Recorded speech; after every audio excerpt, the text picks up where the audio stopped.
हे पेड़, आज मैं तुम्हें एक भेद बताने वाला हूँ। यह कहकर हज्जाम जोर जोर से हंसने लगा। जादुई ढोल एक लोक कथा। बहुत समय पहले की बात है। पश्चिम भारत के एक छोटे से राज्य में धर्मराज नामक एक बुद्धिमान और न्यायप्रिय राजा रहता था। उसकी प्रजा के मन में उसके लिए बहुत श्रद्धा और आदर था। राजा धर्मराज बहुत लंबा, ऊंचा और रूपवान था। उसके सिर के बाल काले और घने थे, जिन्हें उसका खास कोई भोलू ही काटता था। भोलू यह काम कई वर्षों से कर रहा था और अपने शाही हज्जाम होने का उसे बहुत गर्व था। पर भोलू को एक बात का बहुत ध्यान रखना पड़ता था। जब भी वह राजा के बाल काटने जाता, उसे याद रखना पड़ता कि वह राजा के साथ बिल्कुल अकेला हो। उस समय किसी का भी शाही कमरे में आना सख्त मना था। बात दरअसल यह थी कि भोलू राजा के बारे में एक राज जानता था। राजा के सिर के दोनों तरफ दो छोटे छोटे सींग उग रहे थे। यह बात सिर्फ राजा और उसका नाई जानते थे। जब भोलू ने पहली बार यह नज़ारा देखा तो वह भौचक्का रह गया, लेकिन उसने राजा से वादा किया कि इस बात का जिक्र वह कभी किसी से नहीं करेगा। महाराज, आप निश्चिंत रहें, भोलू राजा से बोला। आपका यह राज मेरे पास सुरक्षित है। किसी और को इस बात की कानों कान भी खबर नहीं होने पाएगी। ऐसा सुनकर राजा धर्मराज ने राहत महसूस की। उसे डर था कि अगर लोगों को इस बात की जानकारी हो गई तो राज्य भर में उसकी खिल्ली उड़ेगी।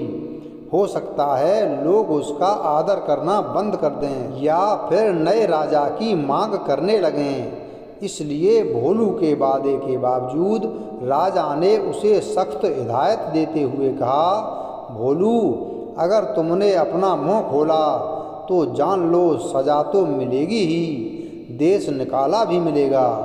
भोलू हज्जाम की डर के मारे घिग्गी बंध गई। उसने कानों को हाथ लगाया और अपना मुंह बंद रखने की कसम खाई। कई वर्ष बीत गए। भोलू को अपना वादा याद रहा। उसकी स्वामी भक्ति से प्रसन्न राजा यदा कदा उसे अच्छे अच्छे उपहार भी देता रहता। पर समय बीतने के साथ साथ भोलू के सब्र का बांध भी टूटने लगा। उसके पेट में वह राज अब पचता नहीं था और वह चाहता था कि कोई तो ऐसा हो जिसे वह राजा के सींगों वाली बात बता सके। लेकिन राजा की चेतावनी उसे चुप रहने पर मजबूर करती थी। एक दिन भोलू राजा के बाल काटकर महल से लौट रहा था और रास्ते भर उसके सींगों के बारे में सोचता रहा। भोलू का घर एक छोटे से जंगल के उस पार था। ऊंचे ऊंचे पेड़ों और लटकती बेलों के बीच में से धीरे धीरे चलता हुआ भोलू जब थक गया तो सुस्ताने के लिए एक घने पेड़ के नीचे बैठ गया।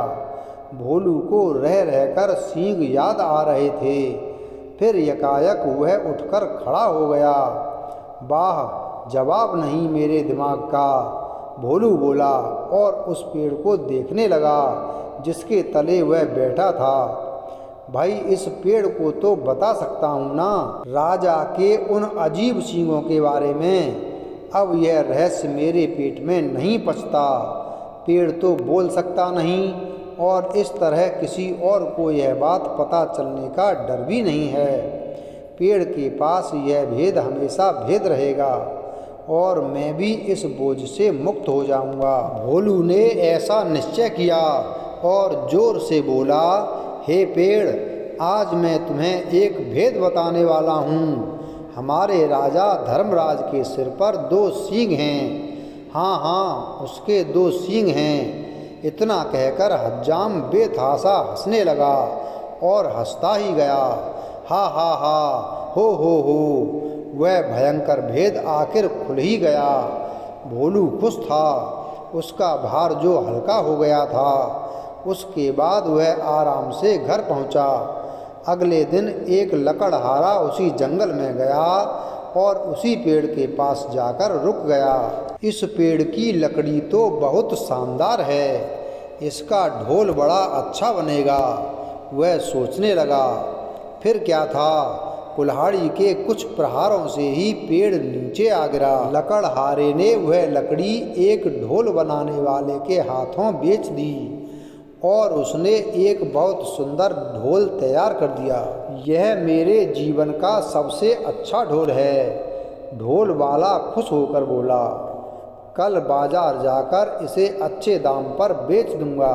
अगले दिन ढोल वाला बाजार गया और एक कोने में खड़ा होकर ढोल बजाने लगा। ढोल से बड़ा सुरीला स्वर हुआ। ढोल वाला उसकी आवाज़ सुनकर झूम उठा। वह चिल्लाकर बोला, बाबू यह ढोल खरीदो, कोई है जो इस शानदार जानदार ढोल को खरीदे। धीरे धीरे उसके इर्द गिर्द भीड़ जमा हो गई। लोग खामोश होकर ढोल की मज़ेदार आवाज़ सुनने लगे। भाई वाह, क्या कहने हैं इस ढोल के, एक बूढ़े आदमी ने तारीफ की। तारीफ सुनकर ढोल वाला और भी जोर से ढोल पीटने लगा। तभी उस ढोल में से एक अजीब आवाज़ आई। लोगों के कान खड़े हो गए, उनका दिल धक से रह गया। ढम ढम ढम ढोल बजा। आज मैं तुम्हें एक भेद बताने वाला हूँ। हमारे राजा धर्मराज के सिर पर 2 सींग हैं। हा हा, उसके 2 सींग हैं। हा हा, हो। लोग वहाँ जड़वत खड़े हो गए। उन्हें अपने कानों पर विश्वास नहीं हो रहा था। ढोल वाला फिर ढोल पीटने लगा और फिर वही आवाज़ निकली। वह बहुत हैरान और शर्मिंदा हुआ। आखिर एक ढोल यह सब कैसे बोलने लगा। देखते ही देखते लोगों का तांता लग गया। और फिर कितना मजाक और कितने ताने। उफ, हमारे राजा के 2 सींग, हमारे राजा के 2 सींग। लोग तो जैसे गाना गाने लगे। जब राजा धर्मराज ने सुना तो दुखी भी हुआ और नाराज भी। गुस्से से उसका चेहरा तमतमा उठा और वह गरजते हुए बोला, उस ढोल वाले को पकड़कर यहाँ ले आओ। राजा के सैनिकों ने शीघ्र ही उसे पकड़ा और राजा के समक्ष प्रस्तुत किया। ढोल वाला डर के मारे काँप रहा था। बदमाश, तेरी इतनी हिम्मत कि तू मेरी खिल्ली उड़ाए, राजा फुफकारा। भयभीत ढोल वाले ने राजा के पैर पकड़ लिए। महाराज, वह गिड़गिड़ाया, मैंने तो एक लकड़हारे से कुछ लकड़ी खरीदी थी और उसी से यह ढोल बनाया है। मैं बिल्कुल नहीं जानता कि यह ढोल ऐसी बेहुदा बात कैसे बोल रहा है।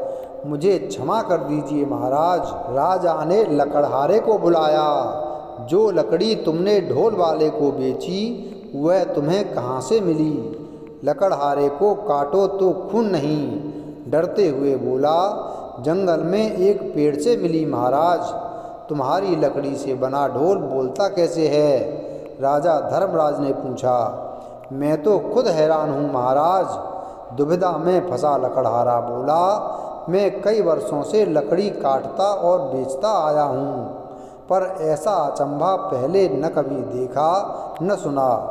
अब राजा परेशान, लकड़ी कैसे बोलने लगी? राजा और उसके दरबारी निरुत्तर थे, पर राजा धर्मराज ने भी ठान लिया कि इस घर के भेदी का पता लगाकर ही छोड़ेगा। वह सोचने लगा, उसके अलावा सिर्फ एक ही व्यक्ति यह भेद जानता था और वह था भोलू नाई। पर भोलू तो इतना निष्ठावान है कि इतने सालों बाद भी उसने अपने मुंह को ताला लगाए रखा है। नहीं, भोलू ऐसा नहीं कर सकता। फिर भी उसने एक बार भोलू को बुला भेजा। भोलू को जल्दी से हमारे सामने पेश करो, वह अपने सैनिकों से बोला। भोलू नाई आया, ऊपर से नीचे तक थरथराता हुआ। भोलू, एक तुम ही हो जिसे मेरा भेद पता था। तुमने और किसे बताया? सच उगल दो वरना सजा पाओगे। महाराज, डर से भोलू हकलाने लगा। आप तो जानते ही हैं मैंने कितने वर्षों से अपना मुंह बंद रखा, पर मेरे लिए यह बात छुपानी मुश्किल हो पा रही थी। मैं चाहता था कि कोई तो हो जिसे मैं ये राज बता सकूं। बोलते बोलते भोलू रुक गया और सिर झुकाकर खड़ा रहा। बोलते रहो, फिर क्या हुआ? राजा धर्मराज रुखाई से बोला। भोलू धीरे धीरे फिर बोलने लगा। एक दिन जब मैं जंगल के रास्ते से घर लौट रहा था, मैं आराम करने एक पेड़ के नीचे बैठ गया। बस आपके बाल तब काटकर ही आ रहा था और उन सींगों के बारे में भी सोच रहा था। काश मैं उनके बारे में किसी से बात कर पाता। आखिर मैं भी इंसान हूँ। तभी मेरे दिमाग में एक बात आई और मैं पेड़ को यह राज बताकर हल्का हो गया। सोचा कि पेड़ को बताने से क्या नुकसान, क्या मालूम था कि इसकी लकड़ी ही बोल पड़ेगी। अब समझा, बुद्धिमान राजा ने पहेली बूझ ली। वह पेड़ जादुई था, सुन बोल सकता था, इसलिए उसकी लकड़ी से बने ढोल को जैसे ही पीटा गया वह बोलने लगा। और जो कुछ तुमने मेरे सींगों के बारे में कहा, वही शब्द वह दोबारा दोहराने लगा। जादुई ढोल की उलझन सुलझाने के बाद राजा ने भोलू नाई की तरफ देखा। भोलू शर्म से सिर झुकाए खड़ा था। लकड़हारा और ढोल वाला भी पाने हाथ बांधे सजा का आदेश सुनने के लिए खड़े थे। राजा धर्मराज बुद्धिमान ही नहीं, न्यायप्रिय भी था। उसने तीनों को क्षमा कर दिया, क्योंकि वह जानता था कि ढोल के जादुई होने में उसका कोई दोष नहीं था। वह मुड़ा और उनसे बोला, मैं तुम सबको माफ़ करता हूँ। तुम तीनों लोग जा सकते हो। तीनों को अपने को क्षमा मिलने पर विश्वास नहीं हुआ। राजा को नमन करते हुए वह बोले, राजन, आप महान हैं। आपकी इस कृपा के लिए शत शत धन्यवाद।